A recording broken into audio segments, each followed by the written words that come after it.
మనమున్న కలియుగం నాశనమవుతుంది అండ్ ప్రపంచం అంతమవుతుంది. దేవతల ప్రకారంగా మనమున్న 1200 దివ్య సంవత్సరాలు కలియుగం నడుస్తుంది. ఈ కలియుగం అంతమయ్యే టైంలో అసలు యంగేజ్ పీపుల్ అనే వాళ్ళే ఉండరంట. ప్రతి ఒక్కరూ 20 సంవత్సరాల్లోనే ముసలోళ్ళు అవ్వడం గమనిస్తారు. గంగా నది ఎండిపోయి తిరిగి వైకుంఠానికి వెళ్ళిపోతుంది.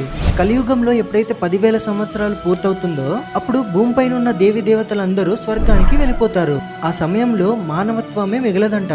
ఎక్కడ చూసినా మోసగాలే కనబడతారు.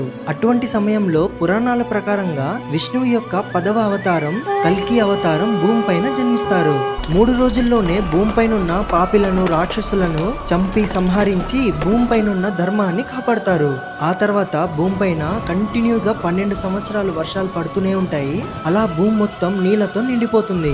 అప్పుడు 12 సూర్యుల ఎండ భూమిపైన పడి మొత్తం వాటర్ ఎండిపోయి అప్పుడు ఒక కొత్త భూమి, ఒక కొత్త యుగం మొదలవుతుంది. ఆ యుగాన్ని మనం